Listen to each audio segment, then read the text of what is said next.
సామెతలు 28వ అధ్యాయం 20వ వచనం నుంచి. నమ్మకమైన వానికి దీవెనలు మెండుగా కలుగును. 19వ వచనంలో ఏం చూసామండి అసలు మనం?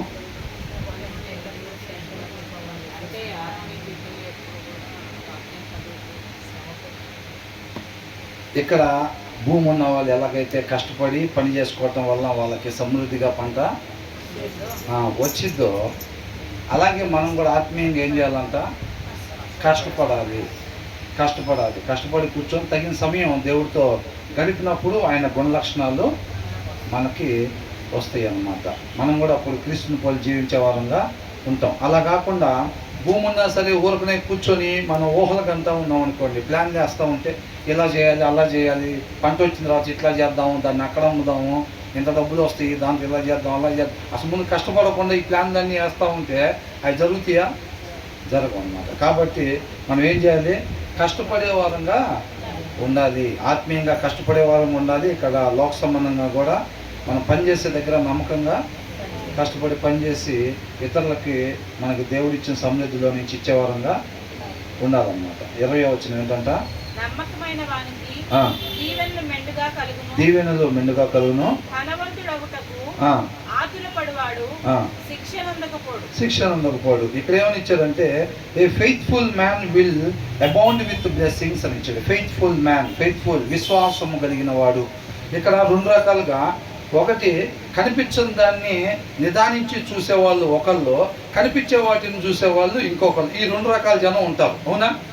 ఒకళ్ళు దేవుని పిల్లలు, రెండోది అపవాది. శరీరాన్ని అనుసరించే వాళ్ళు ఎవరంట? శరీరానుసారులు, వాళ్ళు అపవాది పిల్లలు అనబడతారు, అవునా కదా?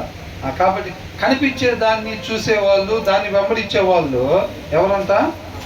శరీరానుసారులు. ఈ లోకంలో ఏదైతే కనిపించిందో, ఈ లోకంలో విలువగా ఉండే వాటి కొరకు ఎవరైతే పరిగెడతా ఉంటారో వాళ్ళు ఎవరంట? అపవాది పిల్లలు అనమాట. A faithful man will abound with blessings. Faithful అంటే విశ్వాసము. విశ్వాసం అంటే కనిపించిన దాని కొరకు మనం ఉంచేదన్నమాట.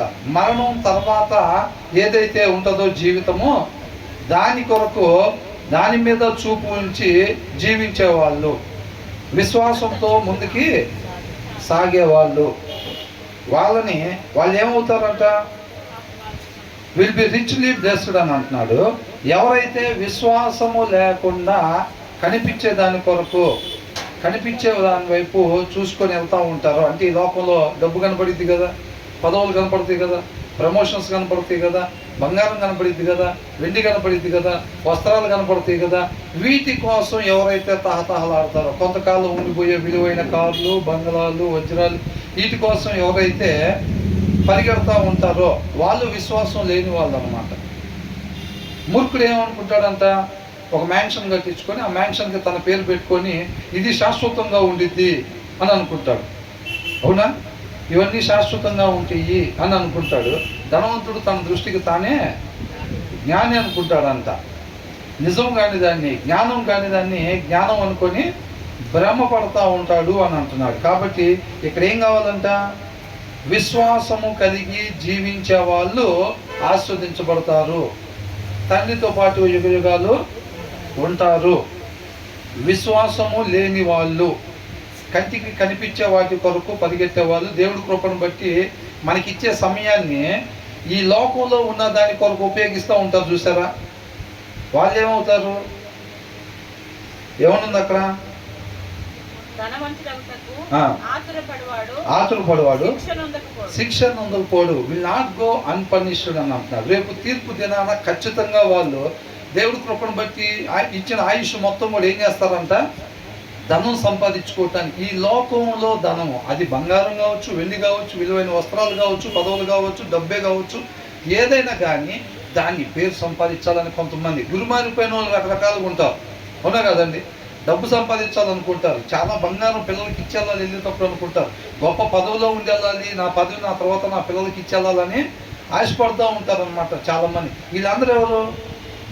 విశ్వాసం లేని వాళ్ళు, అవునా? ఈ లోకంలో ఉండేదాన్ని, కనిపించేదాన్ని గురిగా పెట్టుకొని వెళ్ళేవాళ్ళు విశ్వాసము లేని వాళ్ళు.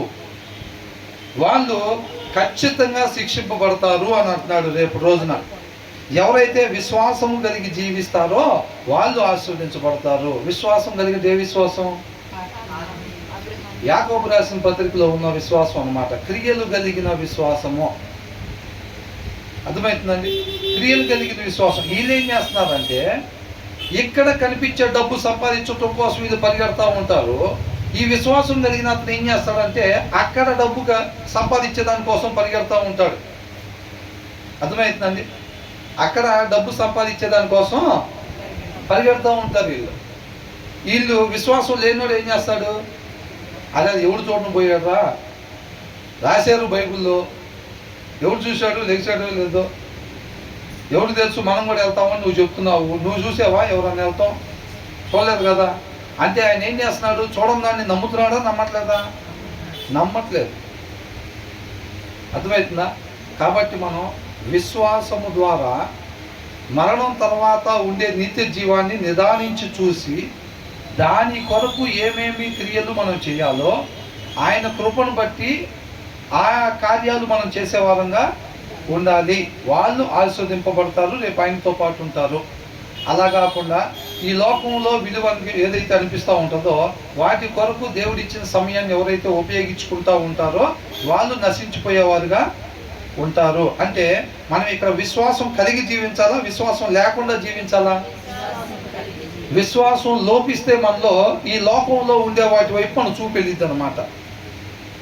అర్థమవుతుందండి?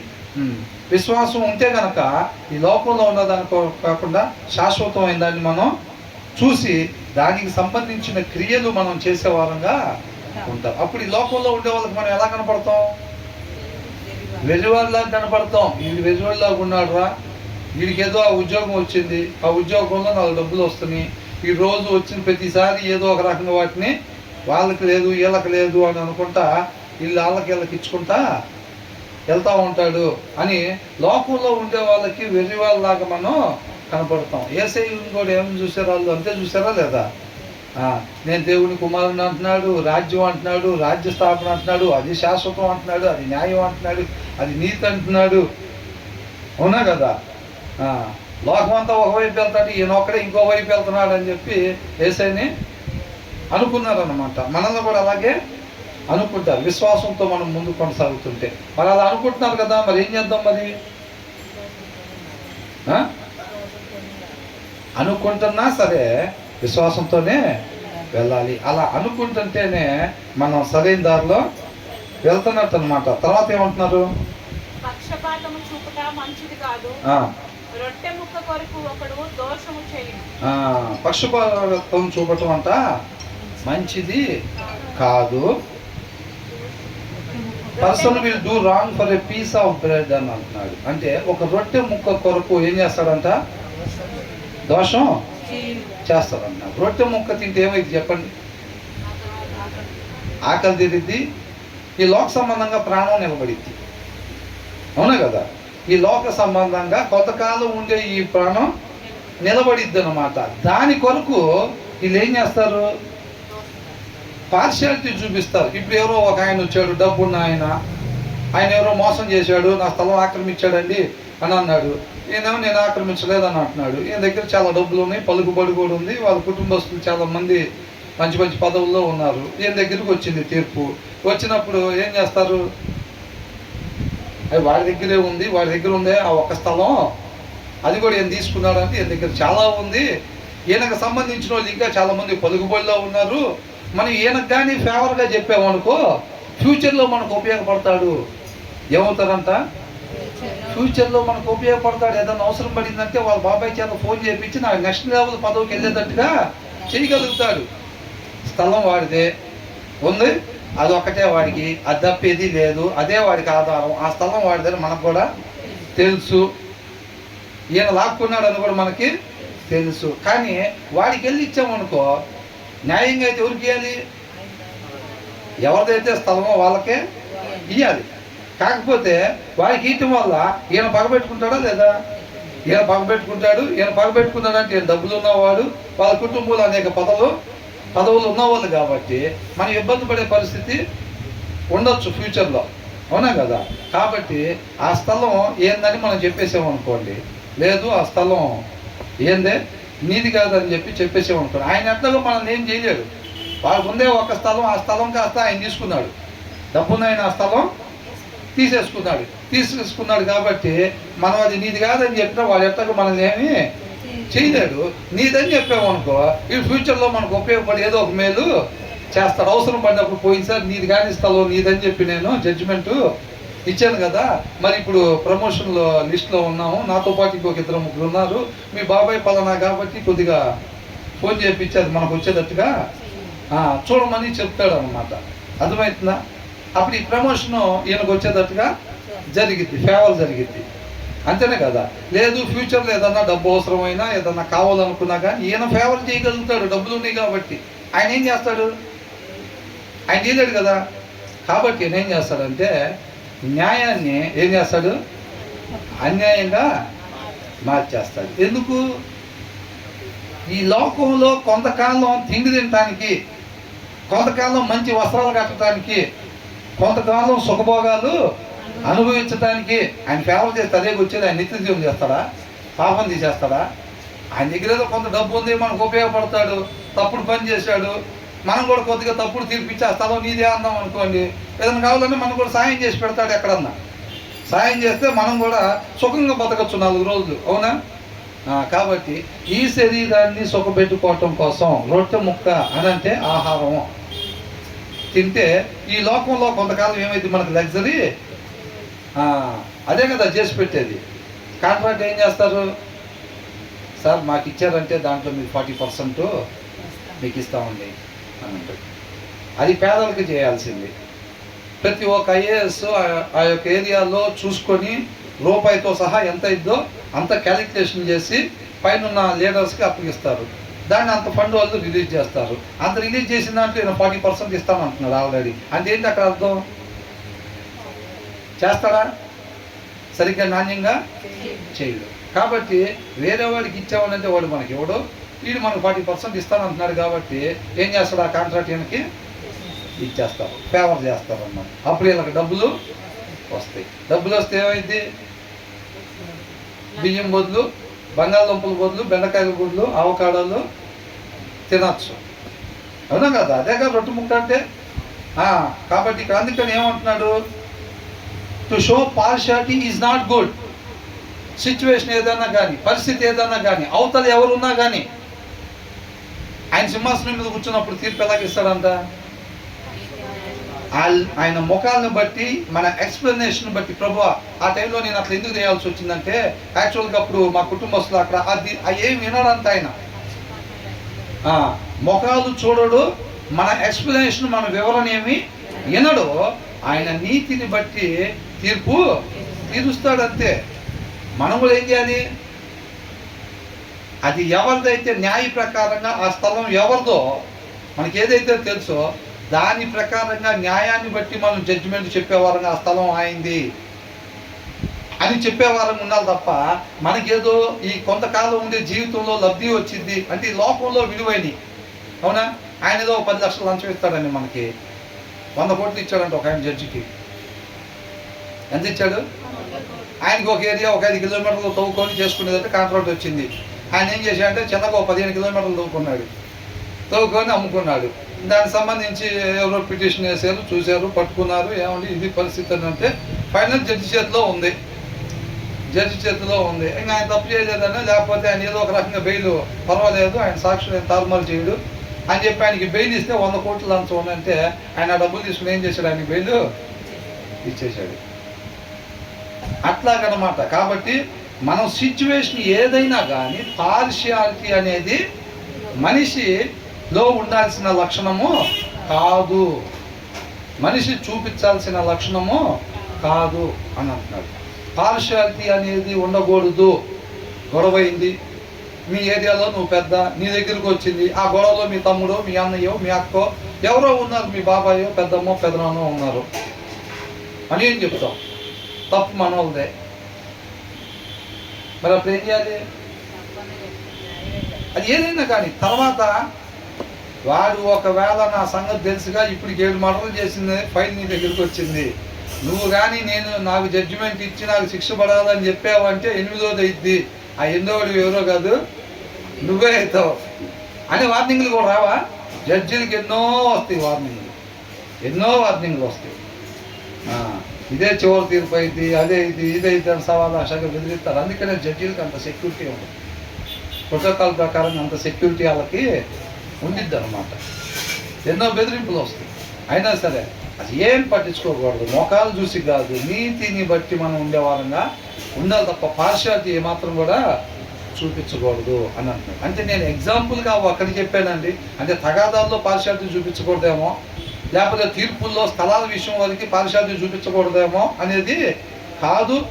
ఏ విషయంలో అయినా సరే ఒకవేళ ఇప్పుడు మావిడి కానీ ఇంటి పక్కన ఆమెకి గొడవైంది అనుకోండి, గొడవైంది, రేపు వచ్చారు ఎవరో, అది చిన్న ఇష్యూ దాకా పోయింది, అడిగారు, ఏం చెబుతాం? ఫస్ట్ మన వాళ్ళదే తప్పు అనుకోండి, ఏం చెప్పాలి? అంతే. అప్పుడు ఆయన మన పక్షాన ఉంటాడన్నమాట. ఇంట్లో భార్య అయినా కావచ్చు, భర్త విషయంలో ఏదన్నా అట్లా జరిగింది, నేను కాదని చెప్పు, నేను ఇంట్లోనే ఉన్నానని చెప్పు అంటాడు. ఇంటికి వచ్చి నేను అసలు బయటకు వెళ్ళలేదు, మా ఆయన ఇంట్లోనే ఉన్నాడని చెప్పు, నా కోసం వస్తున్నారు ఇట్లా కానీ అంటాడు. వస్తే ఏం చెప్పాలి? మా ఆయన ఇప్పుడే బయట నుంచి వచ్చాడండి, మరి అక్కడ ఏం జరిగిందో నాకు తెలీదు. అంతేనా కాదా? అంతే. అప్పుడు ఆయన మన పక్షాన ఉంటాడు. బయటికి ఎలా ఉంది? బ్రదర్, ఇవన్నీ వినటానికి చెప్పుకోవటానికి లాగున్నాయి ఏంటి? వినటానికి చెప్పుకోవటానికా? కాదు, మన జీవిత విధానం అదే కావాలి. అందుకనే శిష్యులు అంత తక్కువ వయసులోనే చనిపోయారు, చంపబడ్డారు. మనం ఏం చేస్తాం? ఎమ్మటే రంగు మార్చేస్తాం. అవునా? రంగు మార్చేసి సిఐ గారు ఇట్లంతా, పాస్టర్ గారే ఏం చేస్తాం, మనోడే ఇట్లాగా ఆయనతో చెప్పించి ఆయన ఎంత అయితే కొద్దిగా పని చేసి పెడతాడో చూసి అంత ఇస్తామని చెప్పుకుంటాడు. ఎవరంట? పాస్టర్ గారే. వాళ్ళ చుట్టాలని కాపాడుకోవటానికి, వాళ్ళ రక్త సంబంధికుల్ని, వాళ్ళ ఇంట్లో వాళ్ళని కాపాడుకోవటం, ఆ టైం వచ్చేసరికి ఏమైంది, ఆ కోటు ధరించుకొని ముందుకి వెళ్ళిపోయే పరిస్థితి అని అంటున్నారు. అర్థమవుతుందా? కాబట్టి పార్షియాలిటీ అనేది అస్సలు ఉండకూడదు. అది ఏ విషయంలో అయినా సరే పార్షియాలిటీ అనేది ఉండకూడదు. పక్షపాతం అనేది మనం చూపించనేకూడదు. To show partiality is not good అనేసారు, అంతే. తర్వాత person will do wrong for a piece of bread. దేనికి పార్షియాలిటీ చూపించాలి? ఆ మనిషికి ఏంటి అసలు? ఎందుకోసం చూపించాల్సి వచ్చింది పార్షియాలిటీ? ఎందుకోసం న్యాయం తప్పాల్సి వచ్చింది? ఈ లోకంలో కొంతకాలం ఉండేదాన్ని ఏదో లబ్ధి పొందటం కోసం, అంతేనా? దాన్ని రొట్టె ముక్క అని రాశారన్నమాట. అర్థమవుతుందని, రొట్టె ముక్క తింటే మనం ఇక్కడ మనుగడ చలాయించగలుగుతాం, ఆ పూట జీవించగలుగుతాం, ఇక్కడ కొంతకాలం ఉండగలుగుతాం. అవునా? కాబట్టి ఆయన ఎంతవరకు ఉంచితే అంతవరకే, అంతేనా కదా? కాబట్టి పార్షియాలిటీ అనేది మనకు అసలు ఉండనేకూడదు. ఇందాక వచ్చిన వాళ్ళు ఏం చూసాం? విశ్వాసము ఎవరికైతే ఉండిద్దో, నమ్మి విశ్వసిస్తే అవును తర్వాత పునరుద్ధానంలో తిరిగి లేస్తాము. ఎవరైతే సృష్టికర్త ఉద్దేశ ప్రకారంగా జీవిస్తారో రేపు ఆయనతో పాటు ఉంటారు, ఉండని వాళ్ళు ఆయనతో పాటు ఉండరు అని ఎవరైతే నమ్ముతారో, విశ్వాసం చూపిస్తారో, దానికి సంబంధించిన క్రియలు వేళల్లో కనపడాలి. అది విశ్వాసం. ప్రభు నిన్ను విశ్వసిస్తున్నా, నిన్ను నమ్ముతున్నా, దేవుడు ఆ నోటి మాటను పరిగణలోనికి తీసుకోడు, నా మాట విన్నాడు అనేది. ఇప్పుడు ఆనంద్ నాది ఇవ్వమంటే ఎప్పుడైతే అది నాకు ఇస్తాడో తీసుకొచ్చి, అప్పుడు నా మాట విన్నాడు, నమ్మాడు, పరిగణలోకి తీసుకున్నాడు, విశ్వసించాడు అని నేను పరిగణలోకి తీసుకుంటా.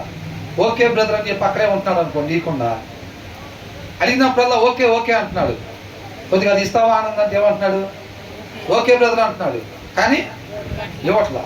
మనం కూడా ప్రభు నిన్నే విశ్వసిస్తున్నాం, నువ్వు తప్ప నాకు వేరే దిక్కే లేదు అంటాం మనం మోకాలు చేస్తే. ఆయన చెప్పింది మాత్రం చెయ్యి. అది దెయ్యాల విశ్వాసం అంటారు.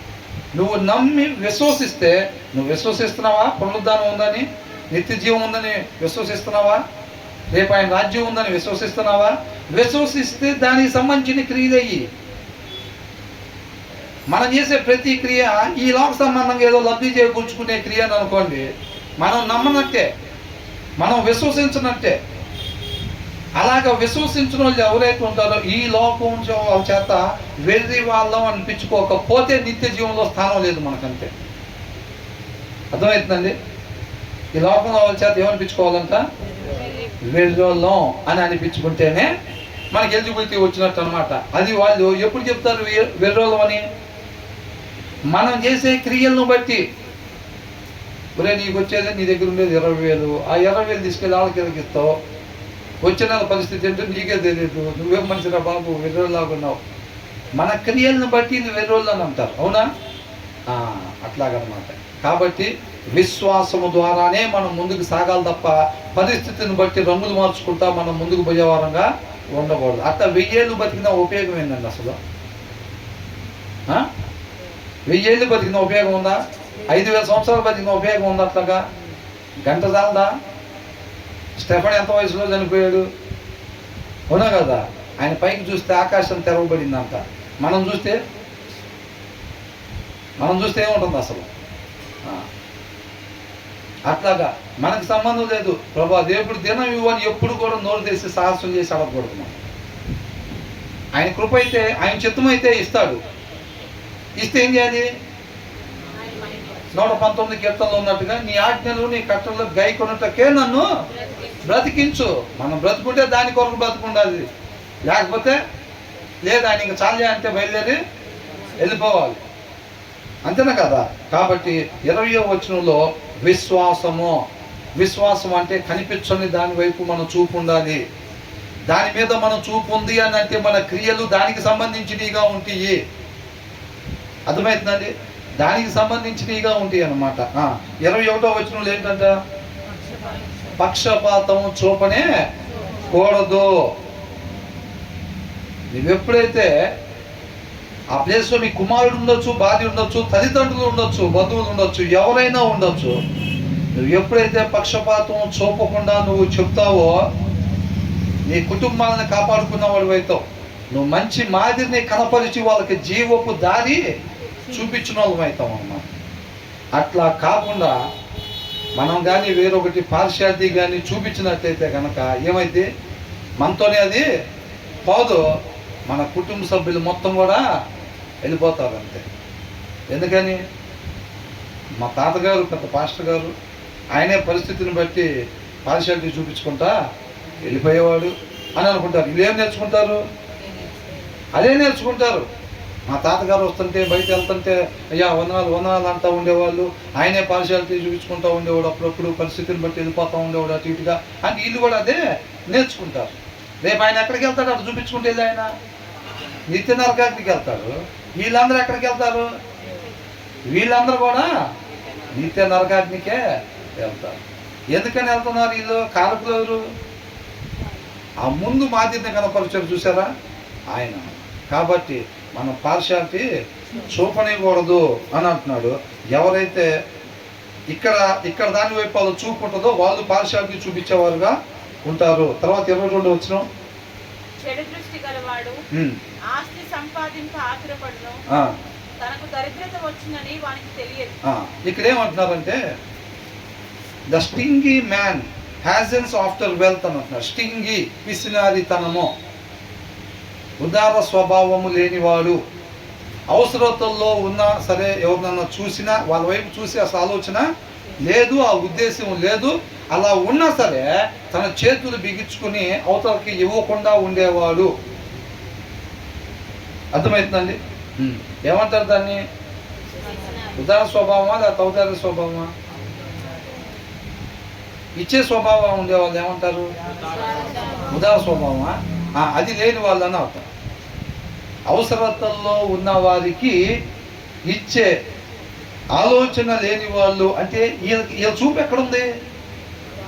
వీళ్ళు ఎందుకు ఇవ్వరు?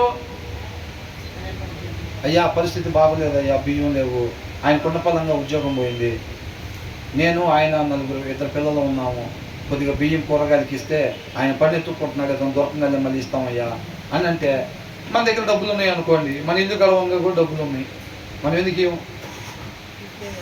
అదే ఒకవేళ వాడికి ఉద్యోగం దొరకకపోతే మళ్ళీ ఆ నెల బతకడానికి ఎట్లాగో కావాలిగా వాళ్ళకి, మరి అప్పుడు సరిపోతాయి కదా, మరి ఎక్స్ట్రా డబ్బులు ఎక్కడి నుంచి ఇస్తాడు? వాడు ఇవ్వలేకపోతే మనం నష్టపోతాం, మన దగ్గర అయిపోతాయి ఈ డబ్బులు. అవునా? ఇప్పుడు ఒక 50,000 ఉన్నాయండి, ఇలా అవసరం 15,000. మన దగ్గర ఎక్స్ట్రా 30,000 ఉన్నాయి. వాడు ఇవ్వలేకపోతే ఓ 10,000 అడుగుతున్నాడు, ఇవ్వలేకపోతే 10,000 తగ్గిపోతాయి. ఇక మనకి ఎక్కడ అకౌంట్లో తగ్గిపోతాయి? ఎక్కడ అకౌంట్లో తగ్గిపోతాయి. అవునా? ఎక్కడ అకౌంట్లో తగ్గిపోతాయి అన్నమాట. అది ఈయనేంటంటే ఏ స్టింగ్ మ్యాన్ హ్యాజన్స్ ఆఫ్టర్ వెల్త్, అంటే ఈయన డబ్బు సంపాదించాలి, డబ్బు పోగేయాలి. ఇంటి పక్కన వాళ్ళు పాపం లేదని మాట్లాడుకుంటున్నా అది మన దృష్టికి వచ్చినా హృదయాన్ని కఠినపరుచుకుంటారు, డబ్బులు ఇవ్వరు. ఎందుకు ఇవ్వరు? ఇస్తే అయిపోతాయి. రూపాయి పోగేస్తేనే మనం కూడా సొసైటీలో. అవునా? అట్లాగనమాట. అందుకోసమే ఇవ్వడం. అవునా కదండి? ఇప్పుడు ఆయనకి ఇచ్చామనుకోండి, ఆయన ఇవ్వలేకపోతే ఈయన 50,000 కాస్త ఈయన స్థాయి ఎక్కడికి పడిపోయింది? 40,000కి పడిపోయింది. అవునా కదా? కాబట్టి ఈయన ఉద్దేశం ఏంటి? ఆ 50కి ఇంకొక 10 వేయాలి, 60 అవ్వాలి. మళ్ళీ తర్వాత జీతంలో 60కి ఇంకొక 10 వేయాలి. ఈ లోపల ఎంతమంది అవసరతల్లో ఉన్నా, ఎంతమంది ఎట్లాంటి పరిస్థితుల్లో ఉన్నా ఆ స్వరం ఏమీ వినపడకుండా, ఆ పరిస్థితులు ఏమీ తన హృదయాన్ని కదిలించకుండా తన హృదయాన్ని ఏం చేసుకుంటున్నాడు? కఠినపరుచుకుంటున్నాడు అన్నమాట. ఆ స్వభావం లేనివాడు అని అంటున్నాడు. ఈయన ఎందు నిమిత్తము అని అంటే ఈ లోకంలో కొంతకాలం ఏదైతే ఉంటుందో, ఈ లోకంలో కనిపించేదాన్ని సంపాదించుకోవటం కోసం, దాన్ని పొందుకోవటం కోసం ఈయనేం చేస్తున్నాడు?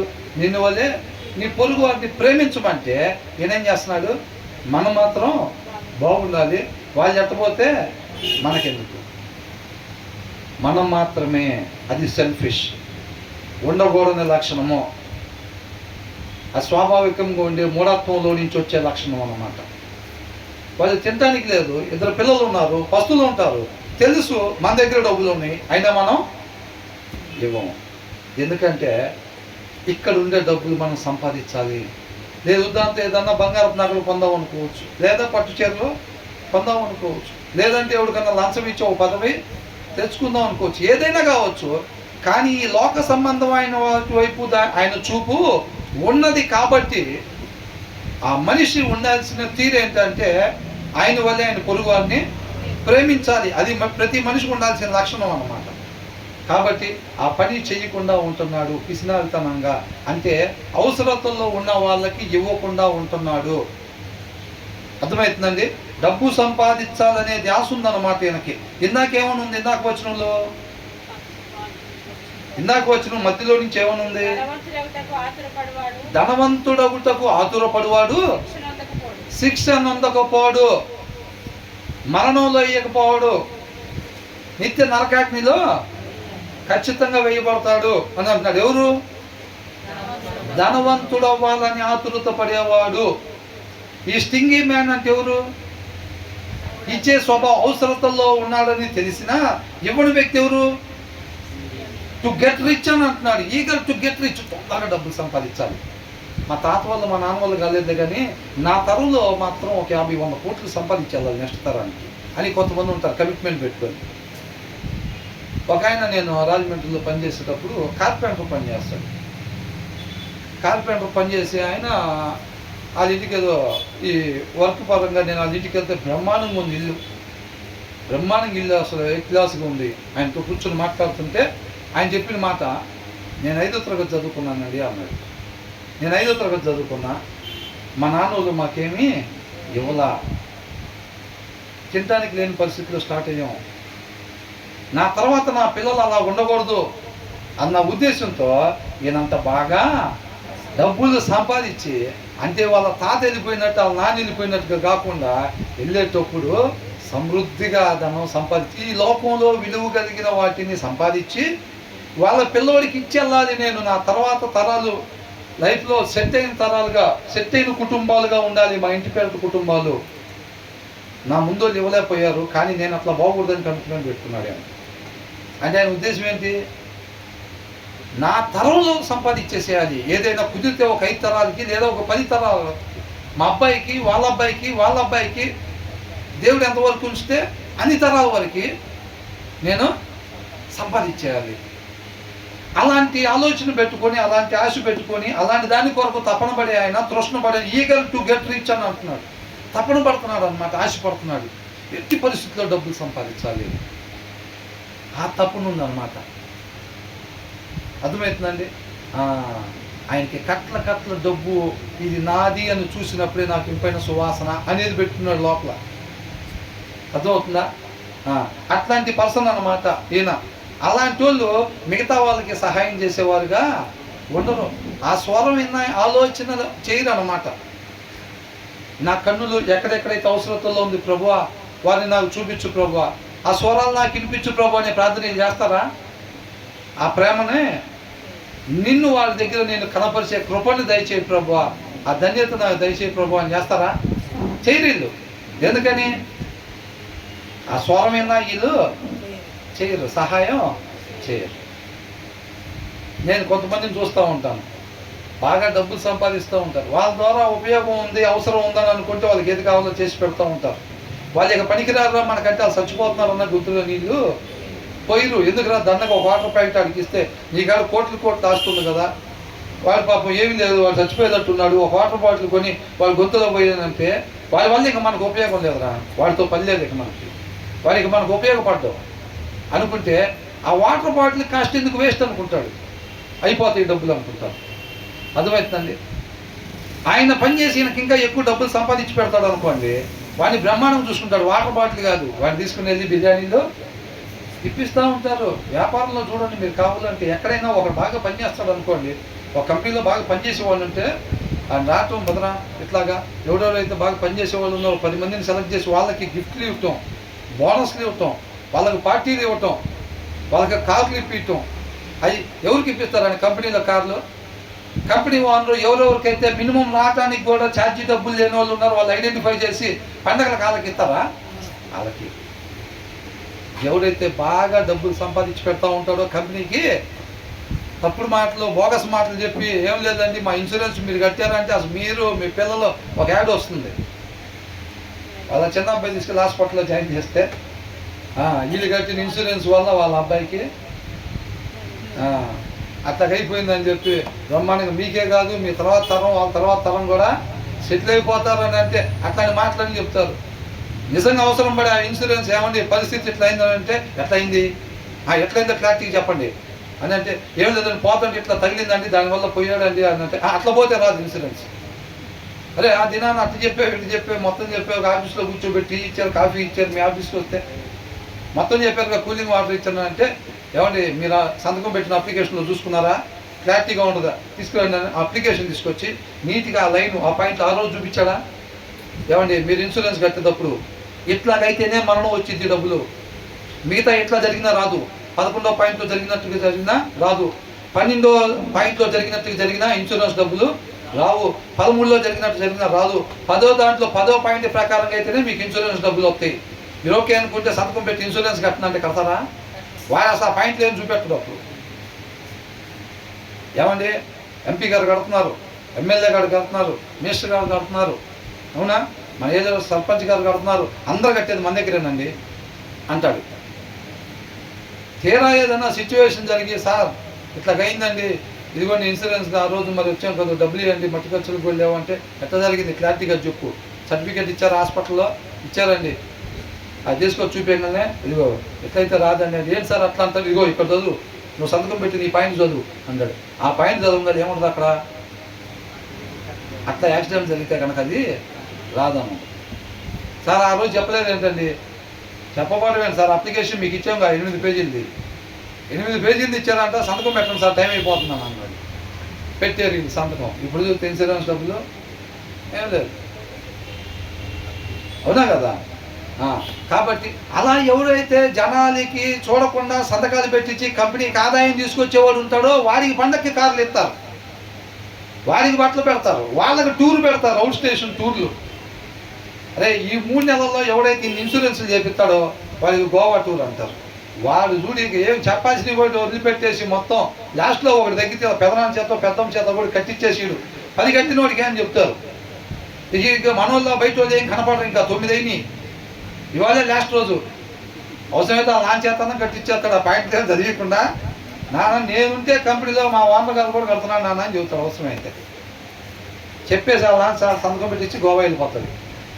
తర్వాత ఏదైనా జరిగిందనుకో, రే నాన్నకి ఇట్ట అయింది కదా, నువ్వు ఉన్నావు కదా అంటావా, అట్టయితే రాదంటావా. నాకు కూడా తెలియదు ఆ రోజు, తెలుసు ఆ రోజే తెలుసు, ఆ రోజే తెలుసు.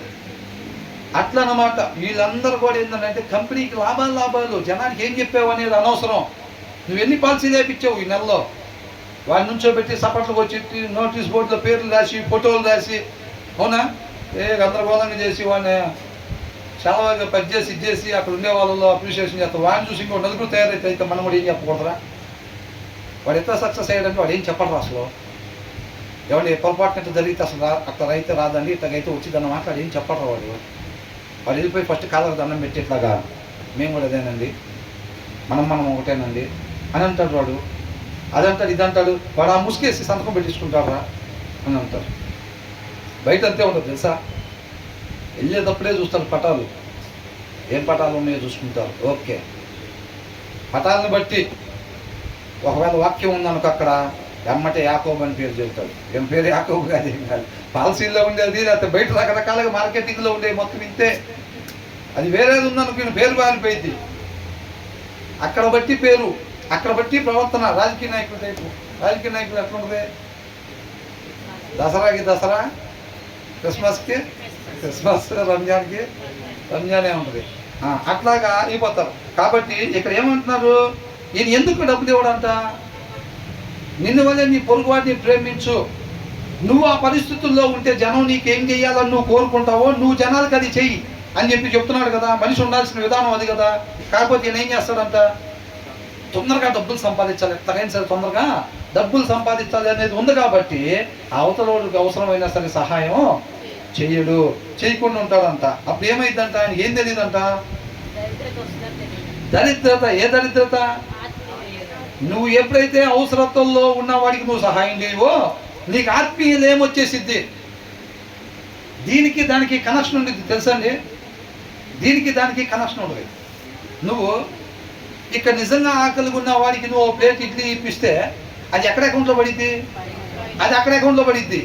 ఉందా లేదా కనెక్షను. ఏమంటున్నాడు, నీ చుట్టూ ఉండే వాళ్ళు ఎవరైతే అల్పులు ఉన్నారో నువ్వు వాళ్ళకి ఆహారం లేనప్పుడు ఆకలిగా ఉన్నప్పుడు అన్నం పెట్టావు కాబట్టి నాకు పెట్టినట్టు అంటున్నాడు. ఎటు పెట్టారు కనెక్షను, ఇక్కడి నుంచి అక్కడికి ఉందా లేదా మరి అది.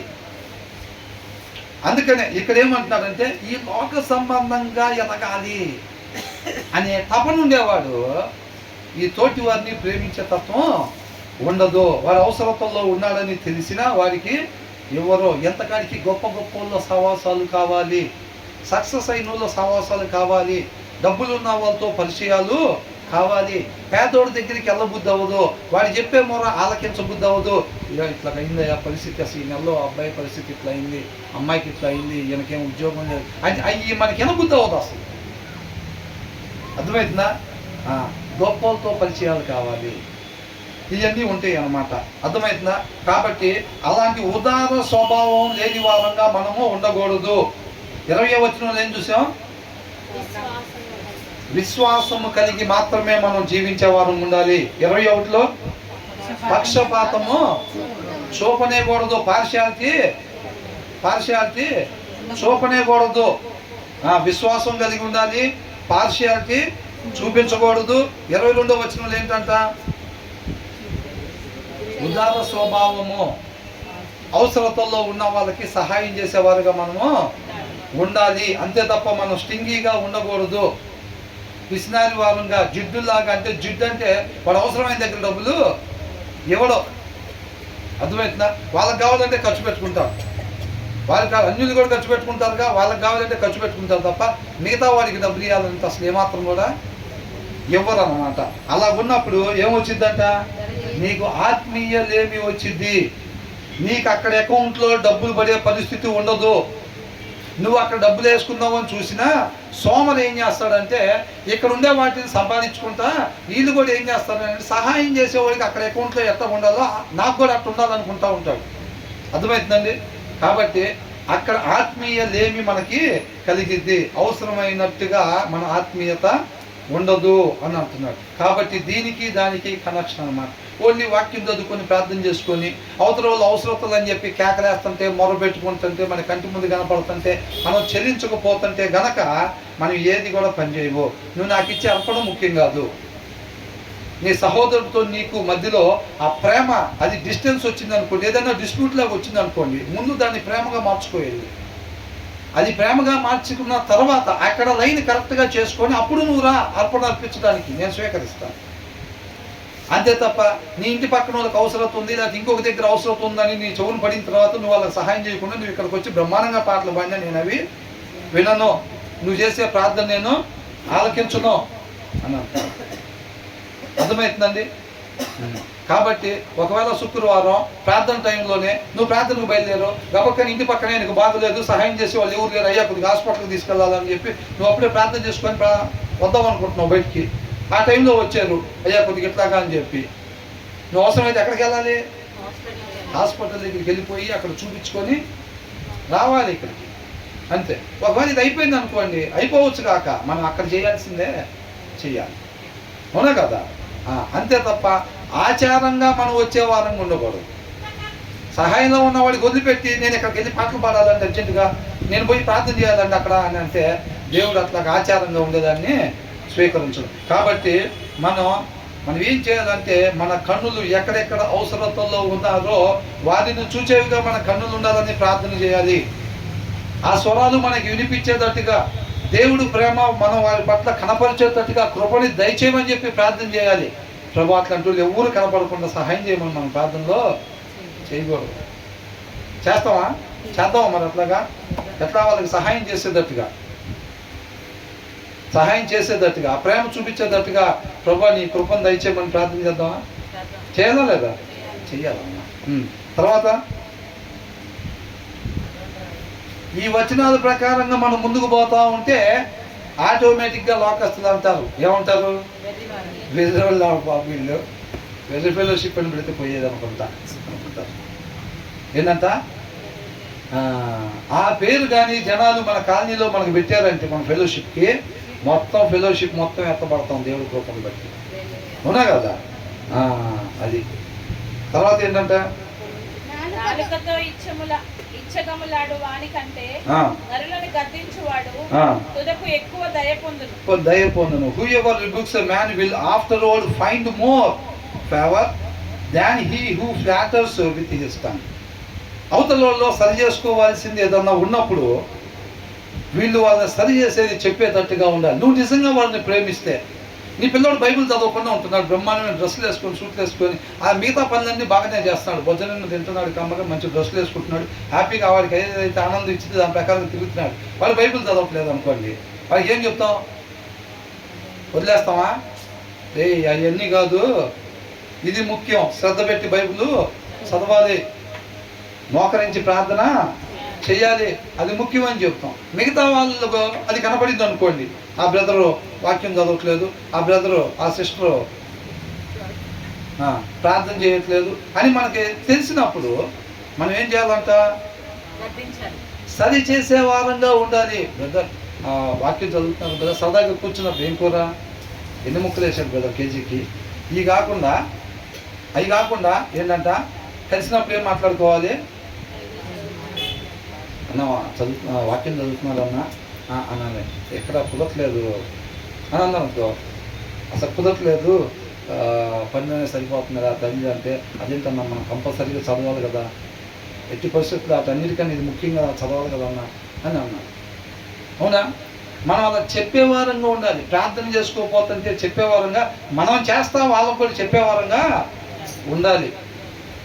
అదే నొప్పించుకుంటాడేమో, దూర పెడతాడేమో, నేను పెద్ద భక్తుల్లో బిల్డప్ ఇవ్వకరా నాయన నువ్వు అని అనుకుంటాడేమో. అవునా? ఏమన్నా సహవాసం దూరం అయిద్దేమో, ఎప్పుడన్నా గబక్కన ఒక 5,000 అడిగితే ఇవ్వడేమో, ఏదన్నా వండుకుంటే పెట్టరేమో, లేకపోతే వచ్చినప్పుడు ముందు ప్లేస్ ఎవరేమో, ఇవన్నీ ఉంటాయి కదా. అవునా? కరెక్షన్ ఇష్టపడరు అందరూ. ఆయనలో ఉన్న వాళ్ళైతే కరెక్షన్ చేస్తే గొప్ప ధన్యత, ప్రభు నీ కృపను బట్టి సరి చేసేవు నాయన, వాళ్ళ ద్వారా నీకే స్తోత్రం అని చెప్పుకుంటారు.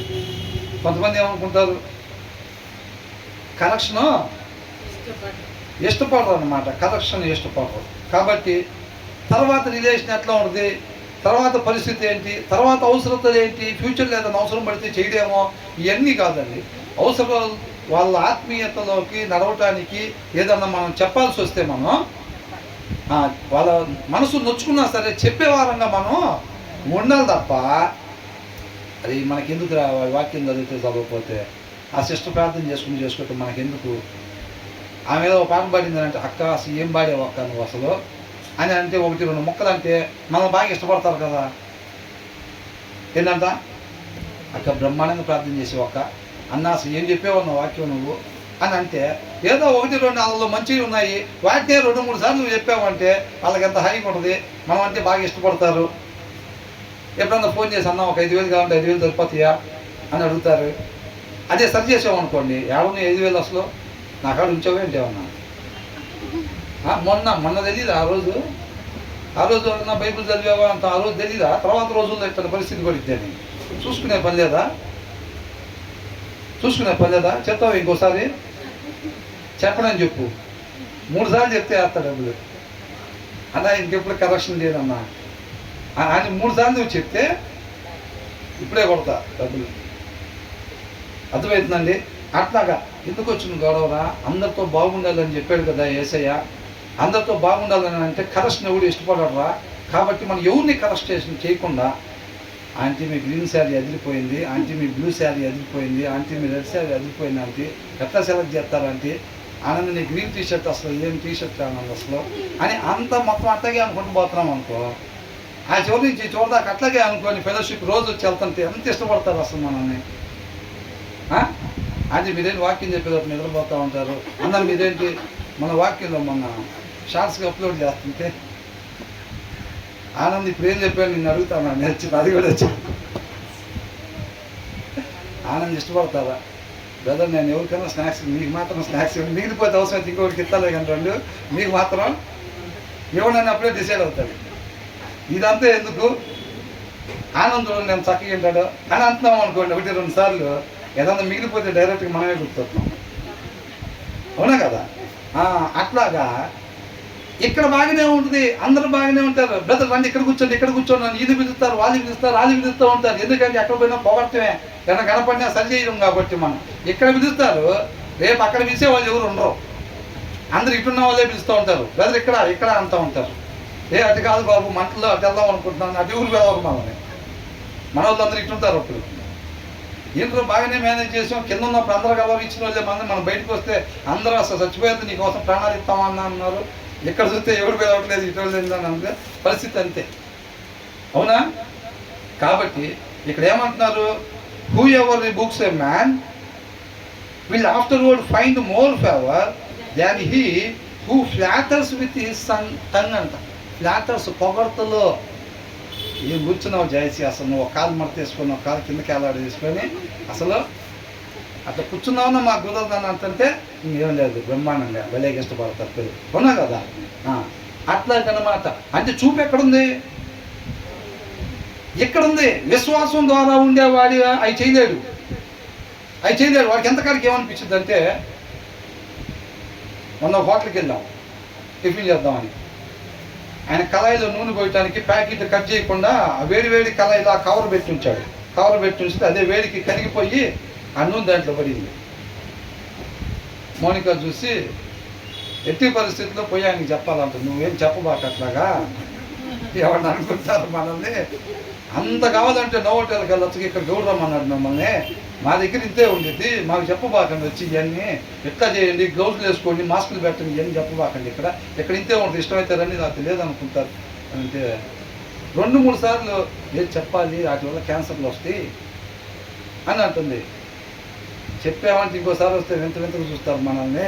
నేనే బండి దారం తీసుకుని ఆటోమేటిక్గా బండి తీస్తున్నా, లేదు అని చెప్పి ఎట్టి పరిస్థితుల్లో నడుచుకుంటూ వెళ్ళిన ఆయన దగ్గరికి. నేను చిన్నగా బండి తిప్పి లైన్లో పెట్టించా. అక్కడ పోయి చెప్పగానే క్యా అంటున్నాడు. ఆయనకేమో తెలుగు రాకపోతే ఆ పక్కన నుంచుని ఉన్నాడు ఒక ఆయన, టిఫిన్ చేసి ఆయన దాన్ని ట్రాన్స్లేట్ చేసి హిందీలో చెప్పాడు. ఇలాగంట నువ్వు ఆయిల్ కవర్ కట్ చేసి వేయమంటున్నాడు. కట్ చేయకుండా నువ్వు దాంట్లో వేడి పెట్టేస్తే ఆ కవర్తో పాటు మెల్ట్ అయ్యి ఆయిల్తో పాటు వెళ్ళిద్ది కదా అని చెప్తున్నారు. సిజరాన్ని తీసుకొని కట్ చేసి ఆయిల్ పోయమని చెప్తున్నారు అని అన్నాడు. నేనైతే ఇటు తిరిగి నుంచున్నా. అక్కడ ఏం జరుగుతుందో నాకు తెలుసు కదా సిచ్యువేషన్. ఇటు తిరిగి నుంచున్నాను. ఆ వానర్ గారు కూడా వింటున్నాడు. కామ్గా వచ్చి బండి ఎక్కింది, వెళ్ళకుండా వచ్చాం. అవునా కదా? ఎవరికి మనకు ప్రాబ్లం, మనం ఆల్రెడీ మేము తినేసి వచ్చేటప్పుడు చూసింది. అవునా? తర్వాత తినే వాళ్ళకి కూడా ఇంత ఇబ్బంది ఉండేది అని అనుకో.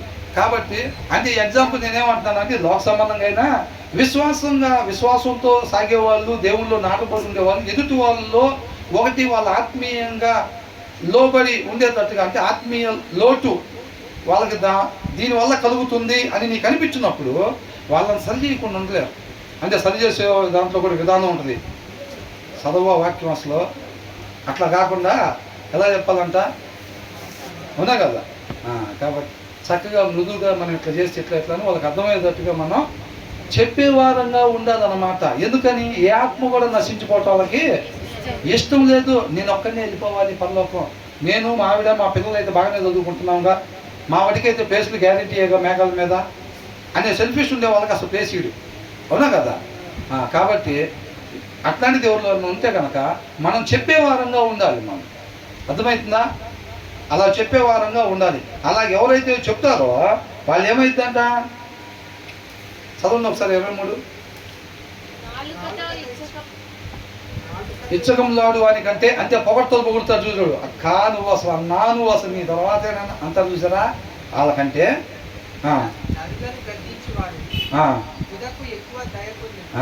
ఆయన దయ పొందుకోగలుగుతాం అన్నమాట. ఇలా దయ పొందుకోలేమో కానీ ఇక్కడ, అవునా కదా? ఏందా కూర్చోటం ఏంటి బ్రదర్, మీరు సరిగ్గా కూర్చోండి బ్రదర్ అని అంటే వాళ్ళు దయ చూపిస్తారు మన మీద. ఇవాళతోనే లాస్ట్కి మీతో మాట్లాడుతూ ఉంటారు, అవునా? వీళ్ళ దయ సంగతి ఏమో కానీ ఆయన దయ మాత్రం మెండుగా వచ్చిందంతా ఒక ఆత్మీయతలోకి నడిపిస్తుంటే వీళ్ళు ఏం చేస్తారంటే దేవుడి దగ్గర లోక జ్ఞానం చూపిస్తారు.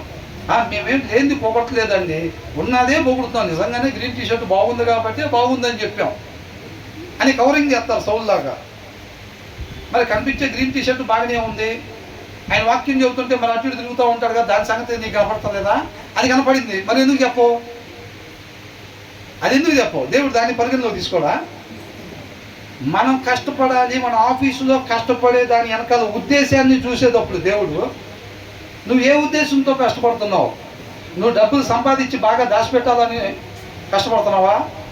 లేకపోతే నువ్వు బ్రతకటం కోసం, ఎవరైనా అవసరతలో ఉంటే వాళ్ళకి ఇవ్వటం కోసం కష్టపడుతున్నావా? నీ కష్టం వెనకాల ఉద్దేశం ఏంటి అసలు? ఫస్ట్ దాన్ని చూసేవాడు దేవుడు ఈ లోట కంపల్సరీగా చూస్తాడు. మనం ఏమనుకుంటే ఉన్నదే చెప్పామండి, అదేం మేము కావాలని పొగిడింది కాదు, ఉన్నది చెప్పాం. వాళ్ళు అది ఎందుకు చెప్పాలి? అది కూడా ఉన్నదేగా. అది చెబితే వాళ్ళు ఏమని అనుకుంటారు కాబట్టి చెప్పం, అంతేనా? కాబట్టి ఇక్కడ ఏమంటున్నారంటే ఖచ్చితంగా మనం అవుతలేదన్నా సరి చేయాల్సి వస్తే మనం విశ్వాసంతో ముందుకు సాగుతూ ఉంటే వాళ్ళని మనం సరి చేసే వాళ్ళంగా ఉండాలి. వాళ్ళు అపార్థం చేసుకున్న అది వాళ్ళ ఆత్మీయత వైపే నడిపించిద్ది, వాళ్ళకి మేలే చేసిద్ది. ఏసై చెప్తుంది, అబ్బా బంగారు కొండ ఏం చెప్తున్నావు మాకన్నారా? ఏమన్నారు? పళ్ళు కొరికి రాళ్ళు తీసుకుంటున్నారు, పట్టుతంగా చంపేసేయాలి అని మనం ఆపాది పిల్లలు అంటున్నాడు. మన తండ్రి వేరంట, ఆయన తండ్రి ఏమో సర్వోన్నతుడు అంట, మన తండ్రి వేరంట ఆయన చెప్పటం. అలా అపార్థం చేసుకున్నారా లేదా? మరి ఆయన ఉద్దేశం ఏంటి? వీళ్ళు ఎవరు కూడా నశించుకోకూడదని. ఆయన ఏమంటున్నాడు? వాళ్ళు సరి చేసుకోవాల్సిందే గద్దిస్తున్నాడు అన్నమాట, చెప్తున్నాడు. వీళ్ళు ఏం చేస్తున్నారు? దూరం పెడుతున్నారు. నువ్వు ఏం చెప్పకపోతే మాతో పాటు కూర్చొని భోజనం పెట్టేవాళ్ళం నీకు రోజు. నువ్వు అవి చెప్పడం వల్ల నిన్ను అసలు ఇష్టపడం మేము అనుకుంటారు. ఆయన ఇష్టపడకపోతే మనల్ని కూడా ఇష్టపడరు. ఎక్కడెక్కడ ఇష్టపడరు? ప్రతి చోట ఇష్టపడరు. ఆఫీస్లో కూడా ఇష్టపడరు, ఇంటి దగ్గర కూడా, ఇంట్లో కాలేజీలో కూడా ఇష్టపడరు. మనం బస్సులో పోతుంటే కూడా పెద్దవాడు కదండి, ఆమె కూర్చొని ఇద్దరం కలిసి లేదంటే అసలు నీకు లేకుండా పోవాల్సింది సీట్. అసలు ఏమంటారు? అందులో నువ్వెక్కడ దొరికేవరా నాయన, నువ్వు అసలు భలేవాళ్ళ ఉన్నావు, ఎవడన్నా వస్తే లేచాళ్ళకి సీట్ ఇద్దాం, లేచాళ్ళకి సీట్ ఇద్దామంటే నువ్వు అని అనుకుంటారా లేదా? కాబట్టి ఎక్కడ పోయినా దూరం పెడదామని అనుకుంటారు. కానీ మనం ఏంటి? లోకం వైపు కాకుండా విశ్వాసంతో విశ్వాసం. నువ్వు ఎప్పుడైతే సరి చేస్తావో ఆయన దయను పొందుకునే వారంగా ఉంటాము అని అంటున్నారు అన్నమాట. అర్థమవుతుందా? కాబట్టి మనం అలా చేయాలన్నమాట. 20వ వచనంలో ఏం నేర్చుకున్నాం? విశ్వాసంతో మనం ముందుకు సాగాలి. విశ్వాసంతో సాగటం అంటే ఆ విశ్వాసానికి సంబంధించిన క్రియలు మన జీవితంలో కనపడాలి. మొత్తం మాటలు మాత్రం విశ్వాసం నమ్మకం, విశ్వాసం నమ్మకం, యేసయ్య మీదే అని చెప్పి క్రియలు మాత్రం ఎక్కడ అసలు కంపారిజన్ కోయిన్సిడెన్స్ లేదనుకోండి, అదంతా కూడా దెయ్యాల విశ్వాసం. రేపు కేకలేస్తాం, విశ్వాసం కేకలేసుకుంటే ఎక్కడికి వెళ్ళిపోతాం? నిత్య నరకానికి వెళ్ళిపోతాం. అవునా? ఆ క్రియలు ఉండాలి మనలో. ఆ క్రియలను బట్టి దేవుడు ఆ విశ్వాసాన్ని పరిగణలోనికి తీసుకుంటాడు. కాబట్టి క్రియలు కలిగిన విశ్వాసం కలిగి మనం జీవించే వాళ్ళం ఉండాలి తప్ప ఈ లోకంలో డబ్బు సంపాదించాలని, పేరు సంపాదించాలని, ఆస్తులు సంపాదించాలని ఆతులతో పడే వాళ్ళంగా ఉండకూడదు. ఉంటే రేపు శిక్షింపబడే వాళ్ళం ఉంటాం. 21వ వచనంలో ఏం చూసాం? పక్షపాతం చూపనేకూడదు. ఎవరైనా సరే, 2 పిల్లలు ఉన్నారు, చిన్నపిల్లే, లాస్ట్ పిల్లే, ముద్దుగా మాట్లాడుతున్నది. మమ్మీ నేను కాదు మమ్మీ ఇట్లా కంటే నువ్వే చేసింది తప్పు నేను చూసా అని అంటే వాళ్ళని రక్షించుకున్న వాళ్ళమైతే, వాళ్ళు నేర్చుకుంటారు. అది వాళ్ళకి నెంబర్ 1 ఆస్తి ఇచ్చిన వాళ్ళం అవుతాం మనం. ఏ ఆస్తి? ఆత్మీయ ఆస్తి. వాళ్ళు నిత్య జీవంలో సీట్లు కన్ఫర్మేషన్ అయ్యేటట్టుగా చేసిన వాళ్ళం అవుతాం, దారి చూపించిన వాళ్ళం అవుతాం. చిన్నపిల్లల దగ్గర నుంచే నువ్వే చేసావు, చిన్నపిల్ల కదా ఎంత ముద్దుగా అడుగుతుంది పాపం వచ్చి, మమ్మీ ఇట్లా మమ్మీ అక్క అన్నయ్య అని అంటుంది అనుకో, ఆ ముద్దు మాట్లాడి బాధపడిద్దేమో. నన్ను అడిగిందంటే ఎప్పుడైనా ఏదో ఒకటి లేని చెప్పేసి ఆనంద్ ఏమంటావు అన్నాం అనుకో, ఏంట్రా బ్రదర్ నలుగురిలో అది ఏదో చెప్పేశాడు, అది కూడా జరగలేదు అక్కడ, ఆనంద్ అవునా కదా అన్నాడు. ఏం చేస్తాం? అవుననే చెప్పాలి. చాలా చోట్ల జరిగిద్ది. నలుగురు కలిసి ఫ్రెండ్స్ మాట్లాడుకుంటూ ఉండేటప్పుడు ఏదో ఒకటి జరగదని ఇదేం చెప్తాడు? జరిగిందని చెప్పేసి వీళ్ళని సాక్ష్యం పెడతాడు. కావాలంటే వీడిని అడుగు, ఏమంటావు ఆనందని అంటే అవును జరిగిందని. అట్లా అనేసి మనకి ఏమైంది? అవునా? కాబట్టి మనం అలాంటి మాదిరిని కాకుండా మంచి మాదిరిని మన జీవిత విధానం ద్వారా వాళ్ళకి కనపరిచే వాళ్ళంగా ఉండాలి. మనలో విశ్వాసం ఉండాలి, పక్షపాతం ఉండకూడదు. తర్వాత ఏంటంట? ఉదార స్వభావం. అవసరతల్లో ఉన్న వాళ్ళకి మనం సహాయం చేసేవారంగా, మనం ఆత్మీయంగా కావచ్చు, లేకపోతే ఫిజికల్గా ఏదైనా హెల్ప్ కావాలనుకున్నా కానీ మనం వాళ్ళకి చేసేవారంగా ఉండాలి. ఆ స్వభావం కలిగి ఉండేవారంగా ఉండాలన్నమాట. తర్వాత ఇంతవరకు ధ్యానించుకుందాం అండి. తర్వాత మరలా ధ్యానించుకుందాం. దేవునికి మహిమ కలిగి ఉండాలి.